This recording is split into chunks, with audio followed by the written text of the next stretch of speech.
At the end of the riding season, Jake sat in his garage, wiping down his bike one last time before winter storage. As he worked, he thought back on the past few months, the exhilarating twisty roads, the weekend group rides, and that one close call on a rainy highway. That moment stuck with him. He had come into a turn too hot, his tires struggling for grip on the slick pavement. He managed to recover, but it shook him. Now looking back, he asked himself, was it his speed, his line, his tires?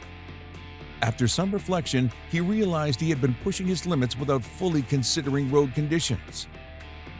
Determined to learn from it, he made a plan for next season.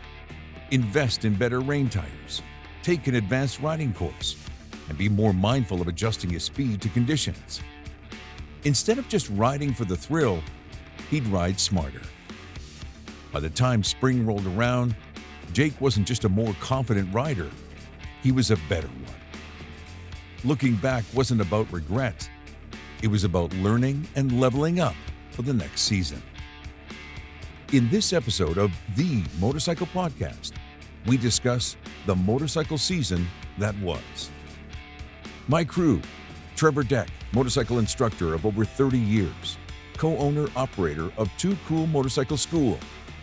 To his left, Jim Pruner, writer-contributor to Webbike World, and Lanchi Deck, marketing manager and co-owner of Too Cool Motorcycle School.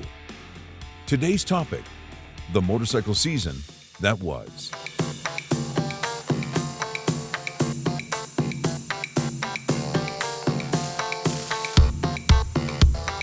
I don't want to sing the blues here, but it wasn't a great year for me. Typically, I ride about 20 to 25,000 kilometers a year, and not even just in Canada. Usually I'm riding somewhere else, and this year was just a total bust due to health issues. I have some neck issues with bulging discs, and I was extremely uncomfortable from about April until November, and I couldn't put in the miles. I was too uncomfortable, too distracted, and I think I racked up a total of maybe 5,000. Compared to 25 that you normally would do. Yeah, and I really missed out on a golden opportunity too. Once I did feel better, I had an awesome opportunity to go to Nepal and ride the new Royal Enfield Himalayan 450 in the Himalayan mountains. You could have called me up and said, look, in my stead, we'll send Phoenix out there for you. You could have made that call. And I mean, you were next on my list. Oh, really? Right there. Oh, was I appreciate that. But was it soul-sucking? There was some lows, yeah. I mean, there haven't been many times in my life where I legit felt so uncomfortable that I said, no, I just can't. It's not within me to go ride. I did get out, but it wasn't the same. When you're not yourself, when you're not 100%, it's not only less fun, but it's less safe. Yeah. Distracting, yeah. You know, and that's what, Trevor, I'm sure you would say to your students too. Look, if you've got an injury, if you hurt your knee, if you've hurt your ankle, if you've done something, you better think twice. As much as we think it's going to suck the soul out of us, we have to be practical, yes? Oh, absolutely. Like anything can serve as a distraction, from a phone call, a text while you're riding, even sometimes music can be distracting to some people. But yeah, you have to stay pretty focused. But within that, once that helmet goes on, and sometimes you can break the focus, refocus on something else and come back. But definitely an injury is something that if it's always nagging you, it's just not worth it. It's like a bad relationship. It's just always in the head. You just got to clear your mind and ride. And I don't know where the stat came from, but for years, like 5,000 K, they figure is a national average for people riding a motorcycle. So you done what some people, that's the max that they do. I see some students and hear that they've gone on these massive rides, 25,000 K a year, but most of them are like, you know what, I've done 2,000 K last year, but I had a great time on the small little trips. And maybe that's the takeaway from all of this. You know, as much as maybe it wasn't the greatest year for riding, when you got on that bike though, it was a good day. And you got to remember, you got to remind yourself that this is awesome. Yeah. And you got to enjoy that moment, that 23 seconds we say in class. Just take 23 seconds and do nothing except for appreciate where you are, who you're with, and how you got there. Was weather a factor? I found that this past year was also touch and go. Yeah, touch and go. And I wonder though, do you three force yourself on the road regardless of the weather? Hey, it's Saturday. I plan to go riding Lanchi on Saturday. I'm going to go. I don't care if the wind is blowing at 40 clicks an hour. I'm out there. Is that you? No, I'm a safety girl. You're a fair weather girl.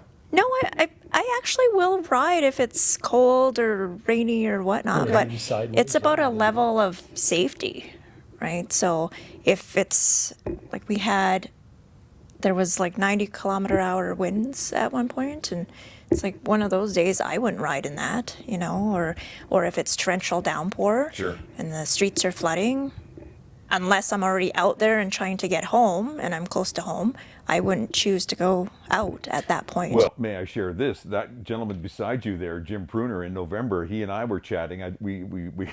He was out riding in November in Canada, and it was cold. Now, in your defense, the weather was actually better than a typical Canadian winter. But out in November, he's riding. You're okay with that? I passed a guy riding coming over here today, December. No kidding. Almost Christmas. No kidding. DR650 sitting out front. Yeah, let's go. Yeah. What was the temperature when you were out? What's that? What was the temperature when you were out? Well, I went up the Highwood Pass, and so it was about 18 at the bottom, and it was about freezing at the top, and there was snow covering the pass, and it was a little sketchy. I definitely had to slow down and trust my tires implicitly. I shouldn't complain too loud because I still did go down to Sturgis for an adventure rally, and I got to ride in the famous Black Hills of South Dakota, and they have some fantastic off-road riding there that nobody knows about. And then I started to do something new this year. We bought a Sprinter van, and I've always toyed with the idea of hauling my bike places and then riding out from there. And it allows you to have a really nice, comfortable place to sleep instead of tenting it on the ground. Right? Yeah, like I normally do. And so that was a new experience. It turned into like a nearly 9,000 kilometer trip around the U.S. And I got to also go to Utah, and I rode a new Cove motorcycle, 800X. Yeah. And I rode it up into the hills of Utah. So, I mean, the highs were really high. It's just maybe I'm spoiled rotten. And overall, for me, I think it was all right. I mean, we have slightly different perspective in the sense that because he's doing a lot of the working and the teaching out of the lot, whereas with me normally doing paperwork and dealing with students' back end stuff. So anytime that I get to go out and ride, it's a bonus for me.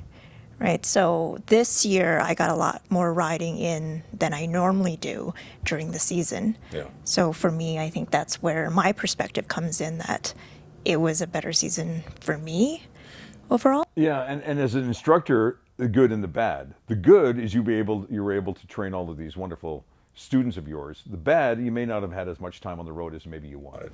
Well, I think I had lots of time on the road. I really did. Okay, so it was a good year for you then. What are we complaining about? Great. it's just me. Yeah, it's Jim. Jim, you must leave. And I'm warm. Jim's the downer. No, it's just because you care so much to students. You want them to have a good experience, and from April, May, June, it wasn't very, as far as the weather-wise, very good for them. But we ended off great. We ended up shutting down kind of normally like October, mid-October. Then we took, just like Jim, not a Sprinter van, but a Toyota, went down the States and kind of prolonged or extended our riding season down, taking a couple courses. I got to ride my son at a racetrack. Got to ride with Lanchi and my son to Big Sur, and I'm like, what am I complaining about? So maybe is the big thing here, I know that you had some health issues, but is the big thing here is when I got out, it was great. Absolutely. And maybe that's the takeaway. When I think about a riding season that's just passed, I ask myself the question, what was that like? Will I do something? Will I upgrade my bike? Will I do different things? But then I sit back and go, you know what? It was still great that I got on the bike. Mm-hmm. And that for me makes it for me. Maybe I'm just being a little I don't know, silly here, but at the same time though, that's what gets me going, knowing that I can throw myself on that bike and I can take off for an hour, 2 hours, or whatever it might be. And if that's the one thing that sinks in my head for the year, I'm going to keep it until next year, because I want to, it's like a drug. You want to do it again. And he talks about selling the soul. That's what I'm talking about. If Yeah. you sell the bike, then what do you got? Yeah, you can go for a drive in your Corolla. Yeah, good for you. But it's just better to get onto it. Yeah, bring on the farkles. That's and that's a real word. It means to enhance the motorcycle beyond what the manufacturer provides. So yeah, I love to do that. Even when I buy a brand new motorcycle, I usually tear it all apart and I'll upgrade even things as simple as like the radiator hoses. I like to go with a silicone line instead of the hard rubber ones that are commonly used. They're just better quality, yada yada yada. Sure. Yeah, I'm looking for a little bit more, but I appreciate what you're saying. I mean, I'm my experience is the opposite, that it's real. The winter blues, motorcycle blues. I think it's connected to what is it? Seasonal affective disorder. Yeah. The one where you don't get enough sunshine or you don't get enough warmth or whatever it is. I'm affected by that. I feel like I'm a Hawaiian trapped in a Canadian's body, you know, like that's probably where I should have grown up. But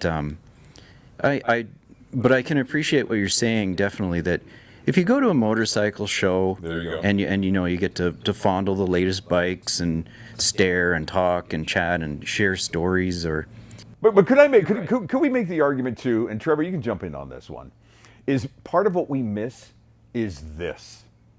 Being able, when I see your students arrive at your location, they are geeked out not only because they're learning something that they've always been curious about, but they're geeked out because they can start sharing conversations with other people and stories, and they're hanging out, they're rubbing shoulders, they're going to Timmy's, and all of a sudden there's a community that's been created because of this motorcycle community. When the cooler, colder temperatures happen, it's almost like you're plucked away from that. All of a sudden, the areas where people meet to talk about motorcycles are moved somewhere else or disappear, where an item like the Rock Store down in California.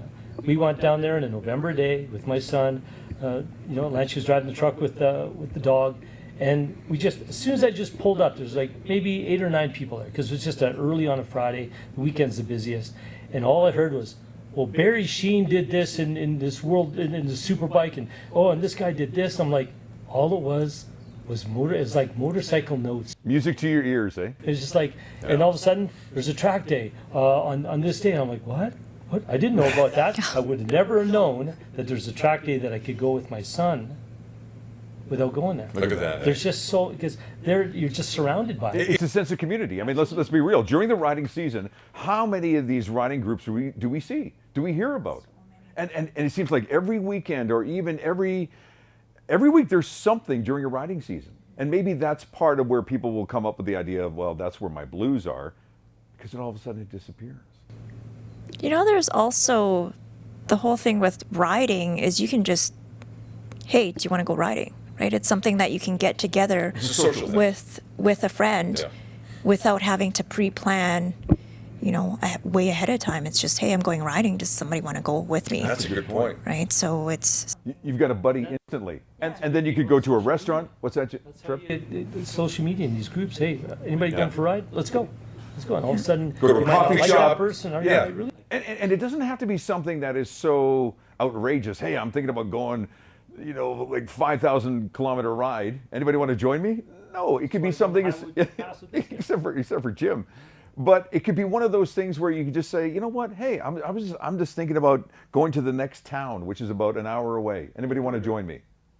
yeah. Burger, some fries. And somewhere. so During the off season, we take that away. Mm-hmm. Why don't we continue it? I realize we can't ride, especially if the weather's inclement, but why do we stop? Socializing. Maybe we only like the person because of 2 wheels. You know what? And I hope that's not the reason. I mean, we've gotten to know each other, and I like the three of you, not just because you ride and not because of your knowledge, but at the same time. Well, I mean, look at us, though. look at Well, look at you, not those two. But I wonder sometimes if we're just afraid to branch out a little bit more and Reach out to You don't people. have to talk to anybody. You just go for a ride. Yeah, that's true. You can stop, Yeah. talk, have an ice cream, and take off. And it's the most individual group sport in the world. Actually, that's Well one of the things I love about riding with the cardo units that I have in my helmet. The mute button? No, well, maybe my friends wish. No, but Jim's talking to me again. Wait a minute. Okay, we're good. no, but that really is the part of the bonding experience on a nice long ride. It's one of the things I really look forward to. Is my buddies who I like to ride the most with will go on these epic rides, and I mean. We really wish we had a transcript because it is so funny and so informative, and just the inside jokes that come out along the way. Yeah. I love the socializing on the bike, but I also appreciate the alone time. Looking back wasn't about regret. It was about learning and leveling up for the next season. Thanks to Lancey Deck, Jim Pruner, and Trevor Deck.